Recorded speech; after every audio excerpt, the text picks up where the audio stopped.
All right, we live tonight in the spotlight. We're gonna do a little test run. I got a couple of my partners in tonight.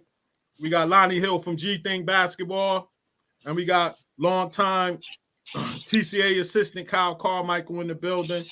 And we're gonna talk about some girls basketball, some women hoops basketball. Both of these guys are legends in New Jersey, so we gotta give it up for them to be able to come on here and give us some information. I'm not really brisk in the women's game or the girls' game or that kind of thing, so I had to holler at some experts to try to let me know what's going on. What's up, Lonnie? How you doing tonight, man? What up, Mike? What up, Kyle? What's good? What's good? What's up? What's up, Kyle? How you doing tonight? I'm good. How you? All right, let's get a little introductions first. First, let's talk about Lonnie. You know what I mean? You with G Thing Basketball. Explain a little bit about what G Thing is and how long you've been doing it. I've been doing it now. It's been about 10, 11 years. Okay.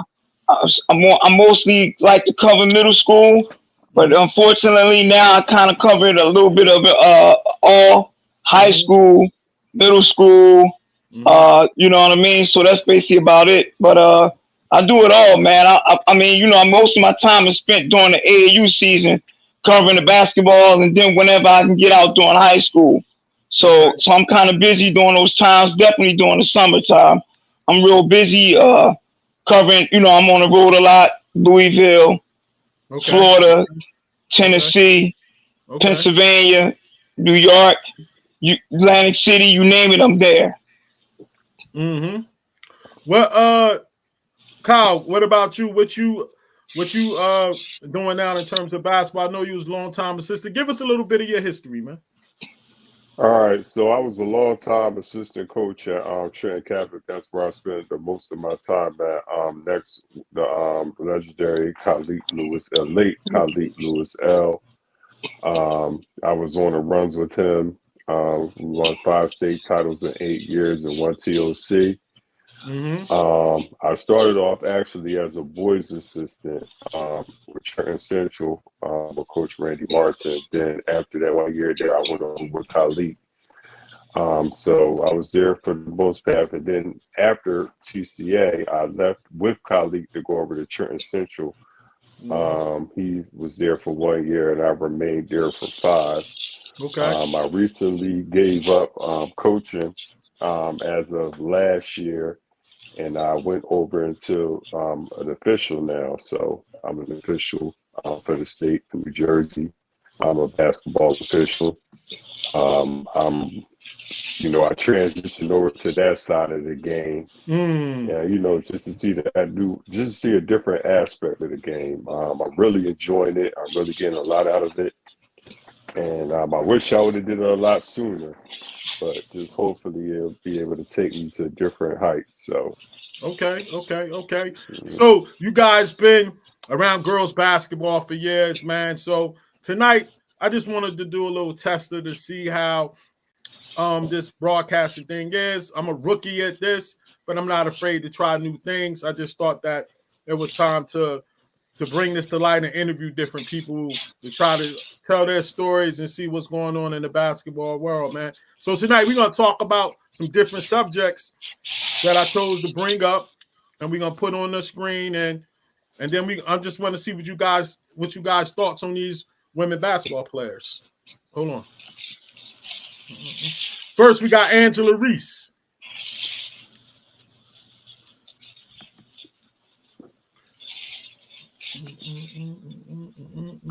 You had it out right. I know. This is why I'm doing this so I could. Go. All right, Angela Reese, tell me about her. What's going on with her right now, Lonnie? Hearing multiple different stories. Okay. I could have got the stories, you know what I mean, actually today, the for real story, since I was at a basketball event. But I'm hearing that it's now I'm hearing that her grades it's a problem with her grades. They saying her GPA is way below the standard what it should be to play right now. So that's what that is what I'm hearing right now. So somebody said it was had something to do with her interactions doing something during the game, but it's more to it than that. Because right now she is coming back, but right as of now she's definitely suspended indefinitely. All right, Sleep. What you want to add on this? I mean, that sounds a lot. That sounds a lot accurate, but from a standpoint, from the outside looking in, if I'm somebody without inside information, I feel like everything that's come with, her winning the national championship, the outside fame that's come. I watched that game against Colorado. And and I was just looking at how she was, moving up and down the court, her mannerisms or whatever, her effort. It looks like she hasn't really been working like that. And I mean, it could be a me thing. It looks like, the stuff outside of basketball is kind of taking over. She had got the Reebok deal, the Sports Illustrated swimsuit issues, NIL, and she got a lot of media since she won that national championship. And I know that sometimes it can be a distraction and it can take away, from that. And especially with girls, in the game or whatever, that stuff can be vital if you fall out in your regimens, fall off on your regimens or whatever, as far as working on your game and those type of aspects. So when I watched the game against Colorado, it just really looked like she just really wasn't all the way there. You know what I mean? Mentally. All right, so that's a good point. So let's talk a little bit about the NIL. Lonnie, what you think about the NIL? Is it a good thing or a bad thing? Mike, I'm more or less. I can't say I'm 50-50 with it. How about I say I'm 50-50 with it? Because I think still what's going to overrule that is I'm a person, education come first. Go get that degree first. And a lot of people don't understand that. Let's take Aaliyah Boston, for instance, right? Somebody made a comment about this the other day. Aaliyah Boston, #1 draft pick in the WNBA, right? Broke all the records, double records, and everything on South Carolina and in college, right? Right now, as of right now, just regularly, her base salary is $74,000. Not saying that from her NIL and everything else she'll get on the back end, but that is saying to you that the girl game still hasn't evolved all the way quite complete yet. You know what I'm saying? So $74,000. Now, that's a lot to somebody that's 22 or 23. You know what I mean? But for us that's grown men, man, that's a drop in the bucket. You know what I mean? You know what I'm saying? That's what that is. That's just a drop in the bucket. It's $74,000. You know what I'm saying? But with the whole NIL deal too, you have to you got to make sure you got the right. I don't want to say family structure, but you got to make sure you got the right people behind you and making sure, you know what I mean, it ain't no slip ups. Because you know what I'm saying? Because the first time something goes wrong, it's a problem. So with me saying that is that the one side of me, that's why I said, do the kids do they deserve an NIL deal? Yes, I think so, because name, image, and likes is everything. That's all important, right? But at the same time, how are you offering? Let's just say a college kid, which I've seen, a high school kid, all this money before they get to even play one game in college basketball, right? Now, what happens if a kid, let's just say, blows out their knee? Let's just say a girl basketball, let's just say her name was Jody. Let's just say Jody's the #1 ESPN kid coming out of high school, right? Jody signs, let's just say Stockton University offered her a $1 million NIL deal, right? Mm-hmm. Well, before she gets there, and before she plays her one game, she blows out her knee, right? Mm-hmm. Now, all the kids that's using this for social media because they posting it, and everybody knows what's going on and knows what all the whole everything that comes with that. Well, my problem is that if she never takes the court and she done all these commercials before she got to college, right? What's the whole saying when they say, "What have you done for me lately?" So nobody's not going. So you're saying that her expectations are going to be too high? The expectations are going to be way too high because because if you give the kid the money and then the kid never take the court and then she has all these followings, well, in 3 years, nobody's not even going to remember who Jody is because they're going to say, "Oh, that kid could have been good," but in 3 years, you have a whole another group of other kids that surpassed Jody. All right, Sleep. Kyle, what's your take on the NIL? I'm kind of the same way, but as far as women's basketball go, women really don't, especially in America, women don't really get, to just do on the financial side. Mm-hmm. So now when the NIL comes into play, I get why the women are jumping on it or what have you, because like I said, there's not a lot of money over here, and with the WNBA, it's always a dream for the woman to really make the W and stay here, as far as with their brand going as go overseas. Okay. And now the interesting thing that Lonnie did bring up is the injury aspect, because of women's sports, that's a real thing. You know what I'm saying? Mm-hmm. Based off of the way that women are built, the ground and the pounding that they take on their bodies, because they're not set up genetically like men. You know what I mean? Where our athleticism, the way we're built, are really, goes into play with that. So, I feel like, hey, for a woman, if you're able to get that extra bag, and like you said, with Aaliyah Boss's salary, like that's crazy. That's like a regular 9-to-5 salary for, a grown man. You know what I mean? Coming out of college, or just get lucky enough to land something. You know what I'm saying? And so, I get it. You got to get in where you fit in.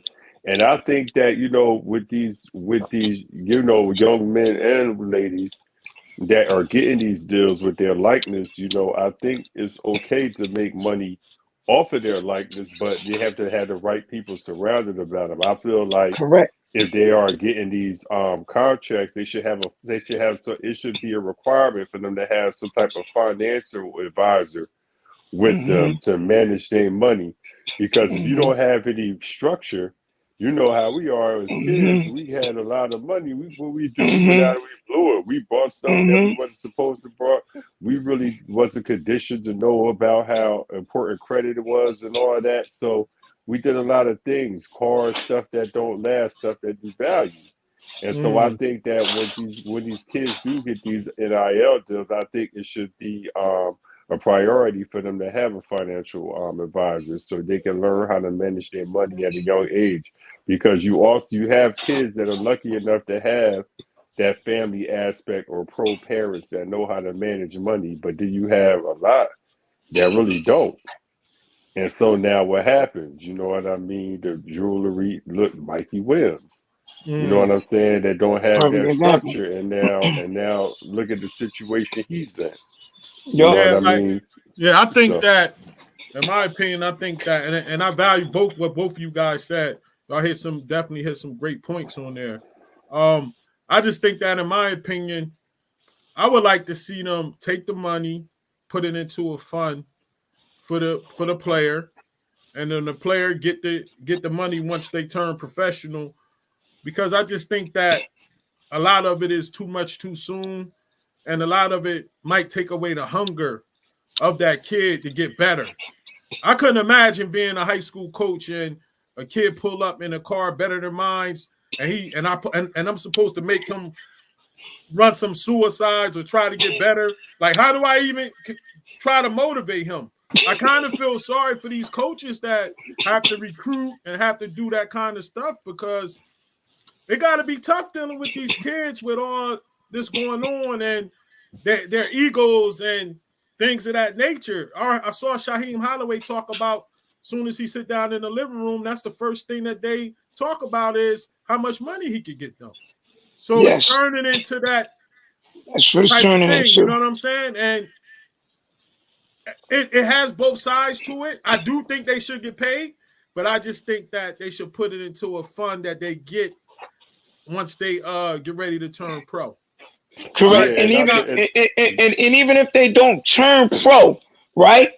Let's just say you don't turn pro and you was only good in college, because Mike, I remember it's not a lot of teams in the WNBA. So you got number one, you have a lot of number one picks. Mike, just look at the statistics. They get cut the first week of camp. You know what I'm saying? You know what I mean? So even if you don't make it, even if you don't go overseas, and let's just say perhaps it is $1 million, well, now it shouldn't be a burden of even if you are a Division I, whatever you are, you still have like you said, money in the funding. So now you can go out, you can start your own business. Right? You can go out, you know what I mean, you can do whatever you want. You know what I mean? But like you said, it has to be some financial back, and it has to be some structure along with that. And like I said, like Kyle just said, 74,000 is not a lot for us grown, you know what I mean, for us grown men, but for a little kid, or let's just say you giving a kid $1 million, right? Hey, 21, man, come on, man, just think about it. Just really think about it. 21 years old, and you got $1 million in your hands. Hey, Kyle, what's your final talk about the NIL? Then we're going to go to the next topic. Like I said, with the NIL comes, I understand why kids want to get their money, because, like the injury thing is very vital, and that plays a part into a lot. So you jumping on your you jumping, like, look what's going on with Angel Reese right now. So again, if she doesn't have that NIL deal in place, this stuff that she got going on right now can hurt her stock. And so now she's making less than the 75 that a number one pick would make. You understand what I'm saying? So her value was dropping. So those type of things all go into play. And so I get it, but like I said, I think it should be a definite priority for these kids with these NILs to have a financial advisor in place to set up things to set up insurance. If things doesn't pan out the right way, because we've seen a lot of players that were great high school players, and when they got to that level you think they were going to be. But then what happens? This injury happens. The game passes them, and now once they're done, it's a wrap. And now you don't have anything to fall back on. Yep. All right. So our next topic, we had some freshmen from New Jersey make a splash, and they early in the women's college season. And the first one we want to talk about is Hannah Hidalgo from Paul VI. Let's talk about it, fellas. 31 points in her opener. She then got 20 or more, and I think 30 another game. Come on, fellas. I remember, Lonnie, you told me, I asked you what she really, because, I know her family, and she was at my tournament watching her brothers play when she was a youngin' and stuff. But I remember I asked you a couple years ago, was she like that? And you said, yeah, Mike, she's like that. And evidently, Dawn Staley now knows that she's like that in person. So, Lonnie, talk to me about what happened. What happened? How did Hannah hit the scene like this? I'm not surprised. Okay. You know what I mean? But she just has she's just man. The first thing is she's an amazing kid first. You know what I mean? She's an amazing kid first. Second of all, man, her work ethic, Mike. I don't know if it's a lot of boys that I know that didn't even have work ethic like her, and she just loves to keep on working. So I remember when she was always confident, but she was like quiet about it. She didn't used to flex. She used to didn't talk. Hannah just played. She just played basketball. She's just finally coming out of her shell now. But I'm not surprised. My man KJ from North Tech told me in the 8th grade, after I took Hannah, I drove Hannah to a camp at St. Peter's, and she was in the 8th grade. And the coach Mark Mitchell offered her on the spot. I took up there, and my man from North Tech said, Lonnie, she's special. And I said, you think so? I said, well, I told him I need another year or so. He said, I'm telling you. He was like, she's special. And I said, okay. And then as time went on, she just kept on adding to her game. And most people that don't know Hannah, Mike, people think that she's a scoring machine. She can score, but that's not her number one trait. Her number one trait is defense. Most of her stuff comes off of turnovers. Last in the NJIT game, she had 12 steals. That's for 10 points. 12 steals for 10 points. So you know what I mean? So Mike, so everything she's doing now, I'm not surprised. Not at all. No, she just came into her own. She deserves it. She's been working hard. And I remember when I did my first write-up, my diary of a baller, following behind you, following Hannah, just, you know what I mean, taking her to practice. Sometimes, you know what I mean, me and her mother talking, you know what I'm saying? You know what I mean? Because at that time, you gotta remember, Orlando was doing the boy stuff. Indeed. You know what I mean? You gotta remember, Orlando didn't know.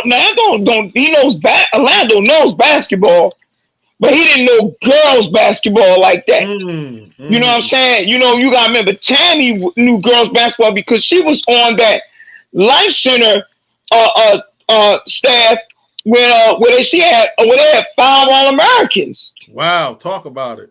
You know what I'm saying? When she had I don't even remember the kids' names, but it was matter of fact, Honesty was only in the 8th grade playing on that team. Honesty Grayson, that's in Auburn now. But you had Purvis's daughter. You had Purvis's daughter.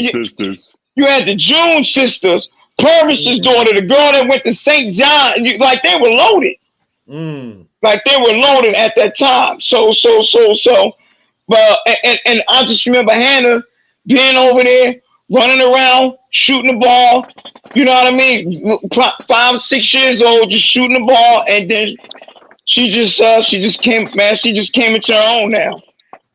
Kyle, what's up, bro? Hold on, get my camera right. Give me your take on Hannah. Killer. You know, one of the things that the foundation that Lonnie spoke on was her work ethic, man. She a gym rat. And you know, anything that you look at about her, that you go on there, you always see her working. It was never a time that, or anything that I watched of her, any time that I've seen her, I can always tell that she works. Like she dedicated herself to you know what I mean, to the craft. And that's what's important, man. You know, where girls like her are like constant gym rats. You know what I mean? And whatever you put in, you get out. And you can tell by the way that she plays, because at every level she adapts. So you know, you have kids that all right, they killing. Like average of 20 ain't always a good 20. You know what I'm saying? Because there's levels. So you can put a kid that average 20 that plays bad basketball night in, but then when they get displayed on that level, they run up into somebody that's You know what I mean? Somebody, then you really see who they really are. But every time that I've seen her matched up against whoever, she just always left her stamp out there. We know win or lose, you had to respect, you know what I mean, who she was. And for me, every time I see her, I just label her as a killer, man. Just a straight killer. All right, now y'all know I'm coming with it. She's a dog. She's a dog. I haven't seen all the top girls ever in New Jersey basketball, but I seen a few. I done seen the Mattia Adjuvans. I seen the Brianna Cantys. I seen Makima Fords. I seen the Monica Johnsons. I seen the nose girl from Marlboro. I seen some that was nice. I seen the Mabry girl. Chanel. You saw Chanel Knowles. You saw Marina, Michaela, and Dara. Yeah. So where does she rank? She's in that category. Yes, she is. Okay. She's in that category, hands down. Okay. Hands down. It's not even up for discussion. She's in that category. Okay. And I'm trying to, and matter of fact, if I'm not mistaken, Mike, besides Matee, her and Hannah might be defensively. They were like that defensively. Okay.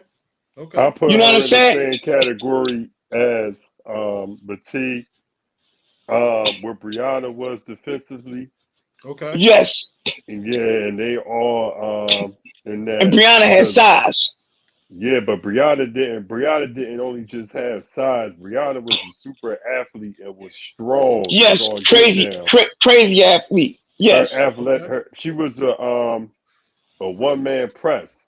I never seen for Brianna game. I never seen anybody that could dominate a game, and I mean solely dominate a game without scoring a bucket. Right. Yes. Okay. Yes. Okay. Now, where do you think she's going to compare to them in terms of comparing to their college careers? I think but for me, Brianna dealt with a lot of injury and stuff, and Brianna dealt, when Brianna got to Rutgers, the thing that Vivian tried to do, because you got to remember she had Sakina Richardson at the time too. Correct. Yes.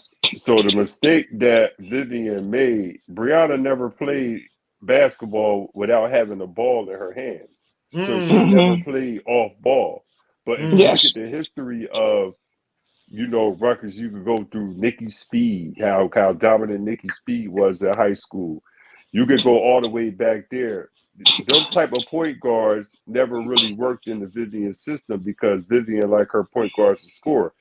That wasn't really what Brianna things was. Brianna score off the defense and distribute. Yes. So her playing off the ball kind of messed her up. I thought at the time Bree should have either went to South Carolina or with Brenda Freeze in Maryland, somebody that would have just gave her the ball and just let her go, let her play. Yes. That's why I brought you guys on, because you definitely educating me on this. With Matee, Matee was more of a scoring guard, and so that's why her career panned it out at Rutgers the way it did. But I think with Hannah, like I said, man, every time I see her, she just gets better. And she's like I said, she's a dog. And so I don't think she hit her ceiling yet. And like I said, I think she's just getting started. So I think she's on the verge of really breaking some records at Notre Dame. And absolutely. can possibly, the way it looks, if bar none injury or whatever, she could possibly be the all-time scorer there. Yes, correct. Lonnie, what's your take on comparing her college careers to theirs? To Adjuvant, Canty, and the other New Jersey greats. Right there. Could be even better. And the reason why I'm saying it could be even better is right now Hannah's the starting guard. And she's averaging double figures every single night. She hasn't, her lowest output since the season started is only 24. That's her lowest outing, is 24 points. Okay. So she has an opportunity to do better, way better things than everybody we discussed because of our opportunity, not purposely, but because Olivia's hurt. KK Branniston, who just came back, the other guard. You know what I'm saying? And now Sonia Citron from Notre Dame, the other guard, she just got hurt. So Hannah has, she has opportunity, like you said, to be could be the all-time lead scorer, even past could. I'm saying not could have a Wuba Wabe. Okay. Mm-hmm. Okay. You know what I mean? So Hannah's she's definitely right there. And Mike, the first thing is I love the way how her recruiting process went because it was steps. And that's why I be trying and I used to have to keep Tammy, her mom, grounded till Tammy, you gotta chill. Just relax. Everything's gonna come full circle. You have to just chill out. I got you. Don't worry about it. You know what I'm saying? And Mike, like I said, 8th grade, St. Peter's. Her freshman year, NJIT. You know what I mean? And then everything. So just think about it. St. Peter's, NJIT, and then after her sophomore year, everything was all Power 5. Can I say something about her? Can I add one more thing about her? What up? You know what separates her from, the other girls that we just mentioned was the fact that she didn't take the sexy pick for high school. Paul, so she doesn't have any state titles, right? So she was in a situation where she was featured and she is the face of that program now. Yes. So now everybody that comes there and everybody they inspire to be like her. And that's good point. And that's what I really respect, because it would have been easy for her to go to a Vianney or come to a Trenton Catholic. Or she could have went to any power school she wanted in New Jersey. Correct. And been just as effective, right? Correct. That's right. She built something from the ground up. She left a That's foundation right. now. Correct. So now, if you see part of 6 girls this year who happens to be #1 in the state, those girls, she's the foundation of that program. Correct. All right. You understand what I'm saying? All right. So now, while Hannah was getting busy against South Carolina, we had another freshman that put in some work against UConn, Zoe Brooks. Let's talk about it. You know what I mean? 12 points, 4 rebounds, 3 assists as they knocked off UConn. Lonnie, give me your take. Did you think Zoe would transition as well on the college level? Yup. Okay. She's a killer, but she's a nice killer. That's the only way I can say about ZB. She's a killer, but she's a nice killer.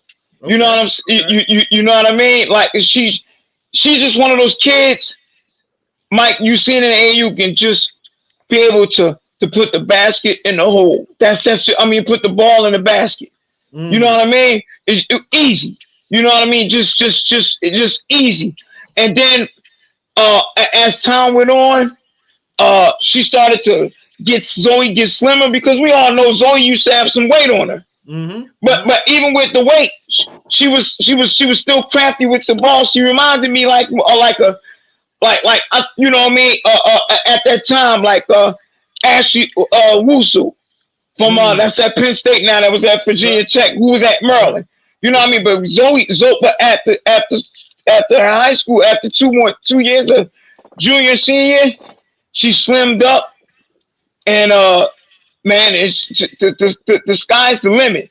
That 23 class is probably the best class that I've ever seen. I'm not saying it can't get repeated, but I just looked at it. A parent said to me today at Spooky Nook and said, "Lonnie, you think that's the best class?" And the reason why they say that is because their daughter, Mike, who you know, the Samuels, their daughter is on UConn, and she's a freshman. And she's a freshman. And they all was on, you know what I mean? So Mike, in that all-star game, I got two kids that's on LSU. Wow. UConn, NC State, Buffalo, South Carolina, Delaware. Hold on, I ain't even done yet. I would have to St. John's. Mm. Man, I'm telling you, hold on, man. I'm like right there. Hold on. Man, let me see. I'm trying to think. I got a couple kids that I know that you know what I mean, is definitely there, but I would definitely have to we're gonna definitely look at the list. Yeah, right. But I know the feeling when I see kids that played in the spotlight on right. So Mike, college basketball. Right. So that class, here's what I can tell you, Mike. That class remind me of that class with Tyus, Saeed, and all of them. That class. Okay. All right. That's what that class reminds me of. So if I'm wrong, you can quote me, but that class remind me of that class because I've seen that class. 16 class. Okay. Right. All right, Kyle, what's your take? So I got to see Zoe. You know, Zoe was at TCA before she transferred to Vienna. And what impressed me about her freshman year, what stood out about her is she came off the bench her freshman year, right?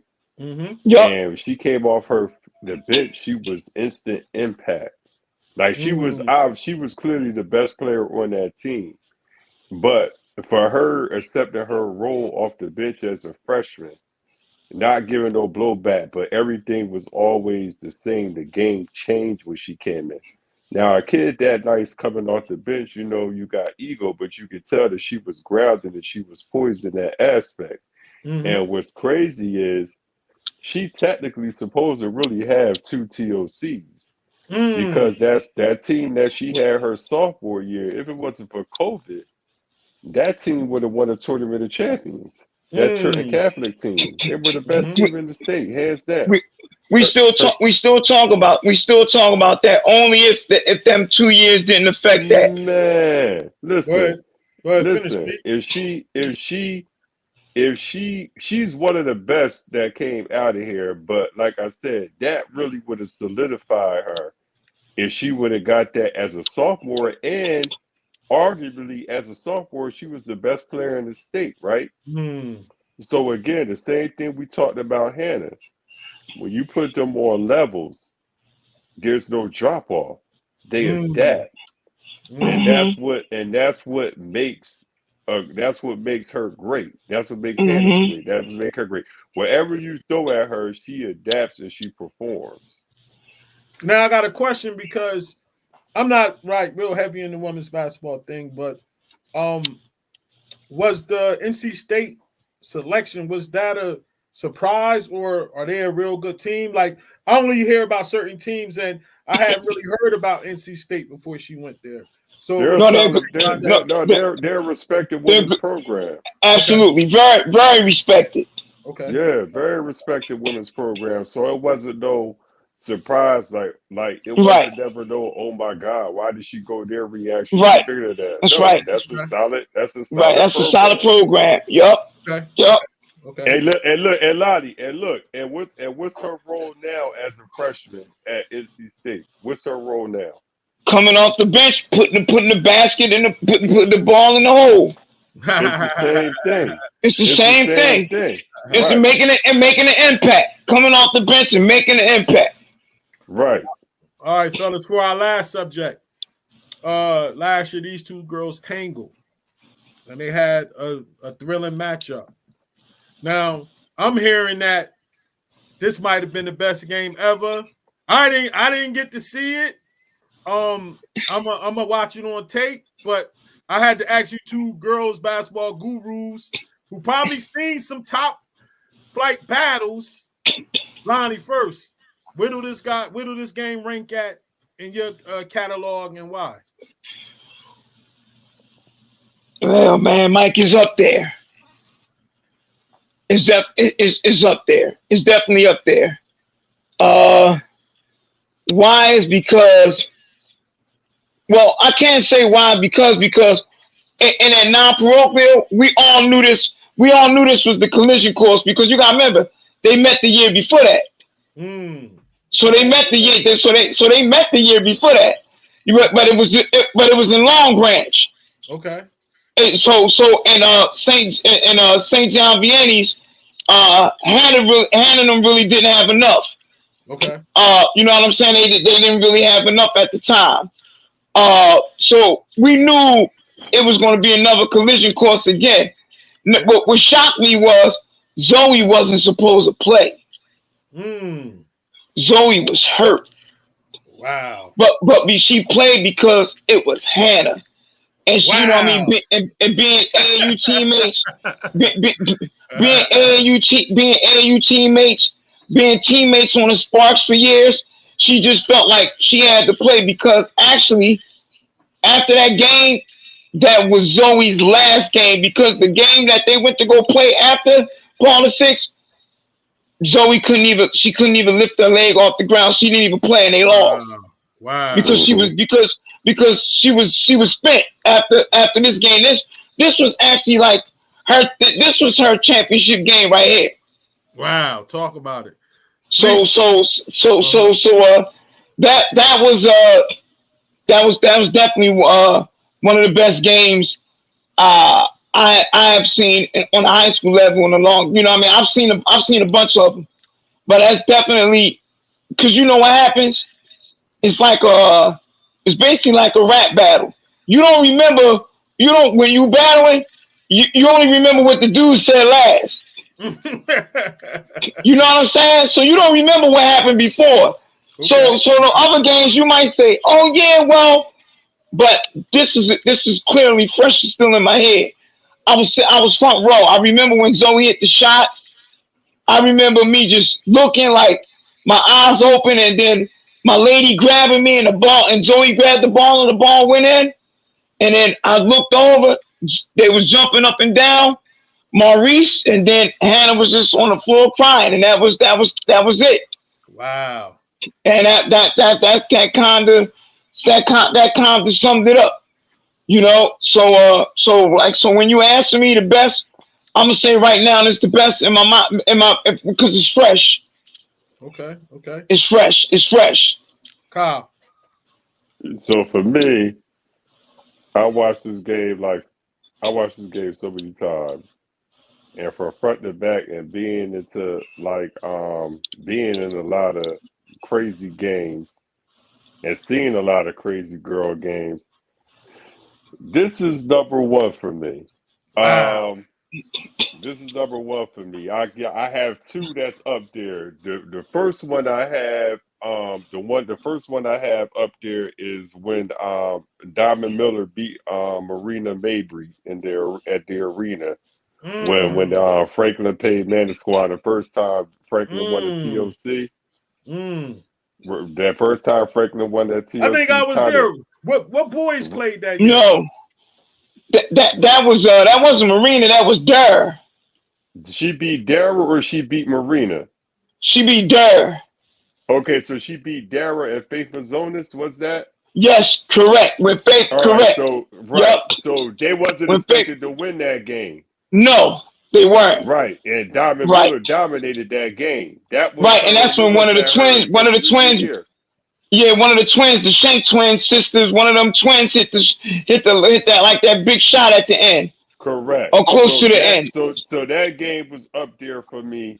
And then another game was Brianna Canty's junior year in 2010. They played St. Rose at Charles River. No. We played St. Rose at our gym at the Palace. 2010. Okay. And so it was a semifinal game. And next, the winner out of that went to Jackson to play in the sectional finals. Times River. Right. So that shot came down to a final shot that St. Rose shot. The ball went in toilet bowl and rolled out. That game, and that's how we won that game and ended up going to Jackson and then going from Jackson to Toms River. and that was Brianna's junior year. So that was a great game. So was that when I came? That's the first time I got to see. Was that when Isis was a freshman? No, we won a TOC when Isis was a freshman. So you won a TOC when Isis was a freshman. Yeah, that was Brianna. So was the senior. Senior. That's the game. Right. So that was the game that I really started focusing on when Brianna was a senior. When Isis was a freshman. Brianna, when the senior year was when Brianna turned the leaf, and Brianna really figured out how to dominate it, like really dominate a game. Like on that TOC team, we had 9 Division I athletes. 8 went for basketball, and the ninth one went for track. Wow. And so, but yeah, for going back to the point, this part of 6 and the any game was probably the best girls game I ever seen. Just for what was on the line, and the 2 girls that was headlining, they left everything out on the floor. It was back and forth the whole game. Mm-hmm. I'm definitely gonna watch it tonight. You know, Zoe brother played in my tournaments. Jalen Brooks, and she used to come to the tournament all the time and be on the court. Doc used to be telling her to get off the court. You know, Doc used to always tell people to get off the court.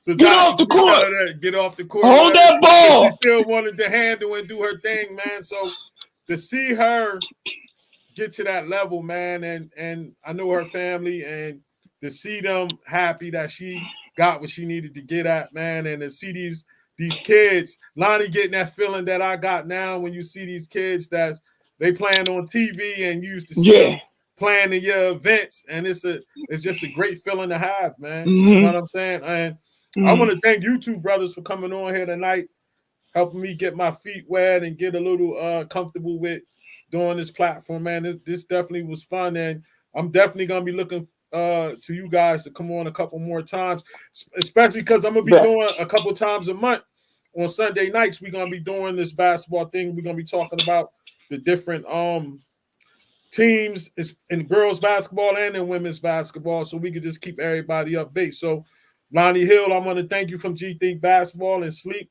I want to thank you too, man, for coming on, man. All right, not a problem, man. No doubt. So, all right, audience, we about to get off live. Want to thank you guys for coming on it with us tonight to check it out, a little tester show to see how this thing might go. And I had some fun doing this, man. I can't front, man. It was fun. No, this is nice. Love it. I look forward to doing more of them. So we're gonna say out. Talk to you guys later. Peace.